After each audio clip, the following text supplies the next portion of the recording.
માનનીય deputy CM sir, DGP સરના નિર્દેશ અનુસાર અને રાજકોટ રેન્જ ડીઆઈજી સરના માર્ગદર્શનમાં જો રાજ્યવ્યાપી ઓપરેશન મ્યુલ હેન્ડ 2.0 ચાલુ છે, એના જ ભાગરૂપે રાજકોટ ગ્રામ્ય જિલ્લામાં જો મ્યુલ એકાઉન્ટ વિરુદ્ધમાં જે કાર્યવાહી છે એના ભાગરૂપમાં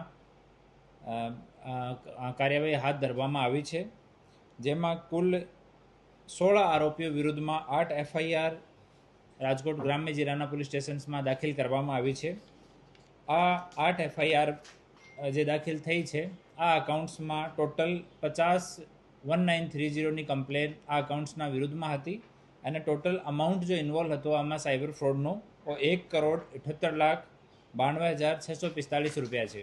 આ 16 આરોપીઓમાંથી 9 આરોપીઓને અટક કરવામાં હાલ આવ્યા છે અને 7 આરોપીઓની શોધખોળ અલગ અલગ બ્રાન્ચેસ અને પોલીસ સ્ટેશન કરી રહી છીએ.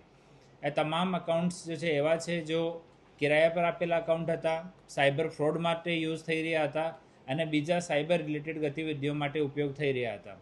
હું તમામ આપના નાગરિકોને અપીલ કરું છું કે તમારો અકાઉન્ટ કોઈ પણ સંજોગોમાં બીજા માણસને જીએસટી યુઝ માટે, અકાઉન્ટમાં ટ્રાન્ઝેક્શન માટે, સાયબર માટે ભાડા ઉપર નહીં આપો. જ્યારે પણ ફરિયાદ થશે તો સૌથી પહેલાં જો આરોપીમાં નામ આવશે ઓ અકાઉન્ટ હોલ્ડરનો આવશે.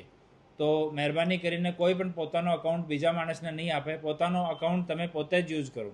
કોઈ કહેતો હોય કે તમારી પેઢી ખોલીને તમને પાર્ટનર રાખીશ, તો આ વિષયમાં તમે સંપૂર્ણ માહિતી પહેલાં એકઠી કરો કે કઈ પેઢી છે, શું કામ કરશે. નહીં પછી થોડા દિવસમાં જ્યારે એના ઉપર ગુના દાખલ થશે ત્યારે સૌથી પહેલાં આરોપી જો અકાઉન્ટ હોલ્ડર જ બનશે.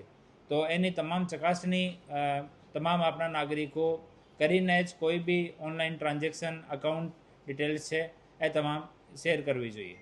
એ લોકો પોતાનો અકાઉન્ટ બીજા લોકોને ભાડા ઉપર આપતા હતા. આમાં એક સુરતનો કનેક્શન પણ નીકળ્યો છે, ત્યાં પણ એક ટીમ રવાના કરી છે આરોપી પકડવા માટે અને પાછળની ટ્રાન્ઝેક્શન અમે ટ્રેક કરી રહ્યા છીએ કે એ ટ્રાન્ઝેક્શન ક્યાંથી આવી હતી. એની તપાસ સાયબર પોલીસ સ્ટેશનમાં અને અમારા તમામ પોલીસ સ્ટેશન્સમાં ચાલુ છે. હાલ એની કાર્યવાહી ચાલુ છે. અમે તમામ જો કમ્પ્લેનન્ટ છે 1930ની કમ્પ્લેનમાં, આ કમ્પ્લેનન્ટ સાથે સંપર્ક કરી રહ્યા છીએ. એને બોલાવવામાં આવશે, એના નિવેદન લઈને અને પછી આગળ વધવામાં આવશે. હાલ સરકાર તરફે તમામ એફઆઈઆર દાખલ થઈ છે.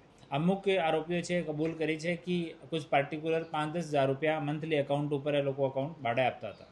આ લોકોનો તો જેટલા લોકો અટક થયા છે એનો અકાઉન્ટ યુઝ થયા છે તમામના, તો એના માસ્ટર માઇન્ડ બીજા લોકો છે. તો હાલ જો અકાઉન્ટ હોલ્ડર્સ છે એની ધરપકડ કરવામાં આવી છે. પછી પાછળની લેયરમાં જેટલા પણ માણસો નીકળશે આ તમામ વિરુદ્ધમાં કાર્યવાહી હાલ હાથ ધરવામાં આવી છે. અલગ અલગ આના સેન્ટર છે. આ પાર્ટિક્યુલર જો આપના જેટલા એકાઉન્ટ છે એના વિષયમાં તપાસ ચાલુ છે. થોડો બેક ટ્રેક કરીએ ત્યારે ખબર પડશે કે કયા કયા સ્ટેટ, કયા કયા જિલ્લાથી કૌભાંડ આ લોકો કરી રહ્યા છે. સાંજ સમાચાર ફેસબુક પેજને લાઇક કરો, વિડીયો શેર કરો અને વધુ વિગતવાર સમાચાર માટે sanssamachar.net વિઝિટ કરો.